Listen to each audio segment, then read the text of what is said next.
لە ئێران 27 کەس لە یەک هەفتەدا لە سێدارە دران. کۆماری ئیسلامی بۆچی کەڵک لە سێدارە وەردەگرێ و مەبەستی چییە؟ ئایا ئامانجی سیاسی لە پشت ئەم لە سێدارە دانانەوە هەیە یان بەس سزایە و جێبەجێی دەکات؟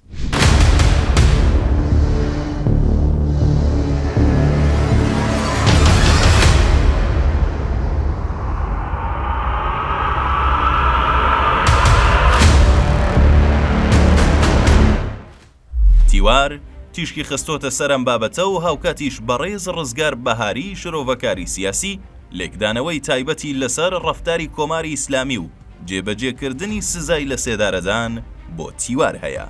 بەپێی ئاماری ناوەندەکانی مافی مرۆڤ لە وڵاتی ئێران و هەروەها بە پشتبەستن بە داتاکانی ڕێکخراوی لێبوردنی نێونەتەوەی لە ماوەی هەفتەی ڕابردوودا لانیکەم 27 کەس لە زیندانەکانی ورمێ، بەندەرعەباس، بیرجەند، توربەتجام، خۆڕەماباد، شیراز، قائین، قەزوین،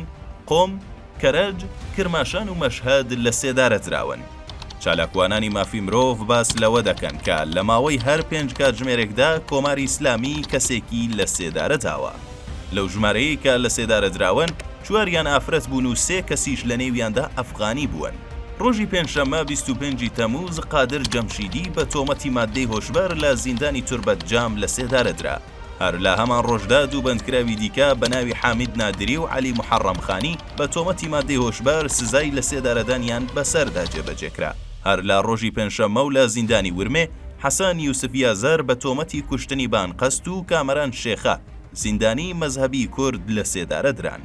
ڕۆژی چوارشەممە 24 تەمووز یەکێکی دیکە بە تۆمەتی کوشتنی بانقەست لە گرتوخانەی وەکیلابادی مەشهەد و بەندکراوێکی دیکە بە ناوی گوڵاب شانەوزەر کە خەڵکی ئەفغانستان بوو بە تۆمەتی کڕین و فرۆشتنی مادەی هۆشبەر لە سێدارە درا. هەر لە هەمان ڕۆژدا زیندانیەکی دیکە بە ناوی متیعوڵڵا بارکەزی خەڵکی ئەفغانستان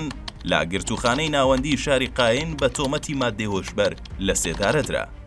هەروەها لە ڕۆژی 23 تەمووز هەر حەوت بەندکراوەکە کە 3 کەسیان ژن بوون و 4 کەسیش بەناوەکانی ئەمیر حەمزە، وەحید وەحدانی، خوداداد قوربانی و مەجید کاشفی بە تۆمەتی جۆرە و جۆر لە بەندیخانەی بیرجەند سزای لە سێدارەدانیان بەسەردا جێبەجێکرا.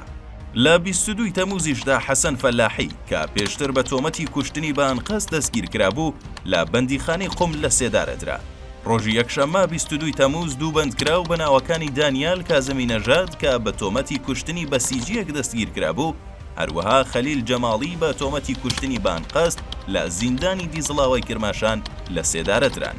ئەمە لە کاتێکدایەکە لە هەمان ڕۆژدا 4 بەندکراوی دیکەش لە زیندانی قزڵ حەساری کەرەج لە سێدارە دران کە یەکێک لەو 4 کەسە خاوەنی ڕەگەزنامەی ئەفغانی بووە. ڕۆژی شەممە 21 تەمووز سزای لە سێدارەدان بۆ 4 بەندکراوی دیکەش لە زیندانی عادڵابادی شیراز کە یەکێکیان ژن بووە جێبەجێکرا. لە هەمان ڕۆژدا سەعید سەبێهوەندیش لە گرتوخانەی پارسیلۆنی خۆڕەماباد لە سێدارە درا. ئەم ئامارانەی سەرەوە لە ماڵپەڕەکانی مافی مرۆڤ ئێران، هێرانە، کوردپا، هەنگاو، حاڵوەش بڵاو کراونەتەوە.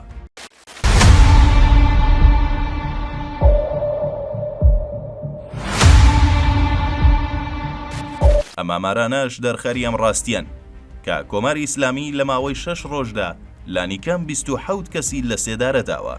هەر لەسەر ئەم پرسە بەڕێز ڕزگار بەهاری شرۆڤەکاری سیاسی زانیاری زیاترمان بۆ دەخاتە بەرباس. لە ڕاستیدا ئەمە یەکەم شەپۆلی لە سێدارەدان نییە لەلایەن ڕژیمی داگیرکەری ئێرانەوە. ڕژیمی داگیرکەری کۆماری ئیسلامی ئێران لە لانیکەم 14 ڕابردوودا چەندین جار شەپۆلگەلێکی لە سێدارەدان و تیرۆر و ڕفاندن و تۆقاندنی گەلانی ناڕازی بەتایبەت دوو گەلی بەلوچ و کورد بەڕێوە بردووە. وەروە ڕژێمی پاشایەتی، ڕژێمی پێشووتریش کە ڕووخا پێش 14 لەوە پێش ڕژێمی پاشایەتی هەوڵیدا کە بە تەنانەت کۆمەڵ کوشکردنی دوو گەلی کورد و بەلوچ و هەروەها گەلی کاسپیان کە ئەکەوێتە خوارووی دەریای قەزوێن بە سەرکوتکردن و بردومانی ئاسمانی و ڕفاندن و نەسلکوشی یان ژێنۆسایدی ئەم گەلانە مەبەستەکانی خۆیان بەرنە پێشەوە. جا مەبەستەکانیان چین؟ ڕژێمی پاشایەتی پێشووتر بە سەرکوتی بەلوچەوە بردومان و کۆمەڵ کوشکردنی وەروەها هاوخێنەکانی ئێمە لە لڕستان و ئەو شوێنانی کە لە کولوڕیەیە بە گشتی هەوڵی ئەوەروها لە سەروتریش لە ناوچەی موکریانیش لە سێدارەدانی ڕێبەرانی سیاسی گەلی کورد قازی محەممەد وهروەها بە تیرۆری سەرکردەکان تیرۆری سمکۆیشکاک هەوڵیان داوە کە ئەم جوغرافیای کە ئیسێ هەیە بە ناوی جوغرافیای سیاسی ئێران وەساخ بۆتەوە لەسەر خوێنی گەلانی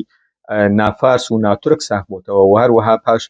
ئەو معاهداتە و پەیماننامە و ئەو قەراردادە نێودەوڵەتیانە کە هەبووە ئەو جوغرافیای کە ئیسێ هەیە ساخی بکەنەوە و نەتەوەسازی بکەن نەتەوەیەک بە ناوی نەتەوەی ئێرانی دروست بکەن کە سەرکەوتوو نەبوون شکستیان هێناوە نەیانتوانیەوە یەک نەتەوە دروستکەن یعنی هەمووی بکەن بە یەک نەتەوە و هەروەها ڕژێمی ئیستای ئێرانیش هەوڵی داوە کە بە درێژەدان بە نەریتی پێشووتری ڕژێمەکانی پێشووی خۆی کە لێی بە میرات گرتوونەوە هەوڵی داوە کە گەلانی نافارس یان ناتورک بە هەمان چێشن سەرکوت کە هەڵبەت بەگشتی گەلی کورد و بەلوچ و هەروەهاش وەکو ئاماژەم پێدا گەلی کاسپیان مەبەستی ڕژێمی داگیرکەری ئێران لە سێدارەدانەکان یان ڕفاندن و تیرۆری ئەم گەلانی ناڕازی و هەروە کەسانی سیاسیان ئەوەیە کە بێدەنگیان بکات ئەوەیە کە بیان خینکێنێت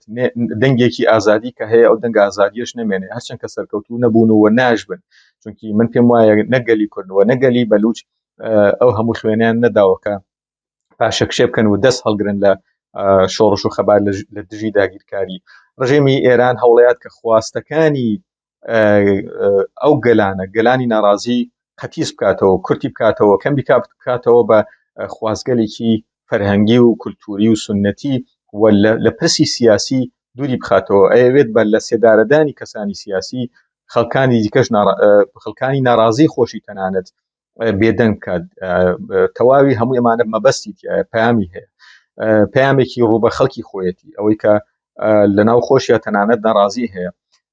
بە لە سێدارەدانی گەلانی کورد و بەلوچ خەڵکی خۆشی پێ بێدەنگەکات و هەروەها هەوڵیاد ئەو کەسانشی کە لە ناو گەلی کورد و بەلوچ هەن و ئەیانە و دەنگی خۆیان دەربڕن ئەوانش بێدەنگ بکات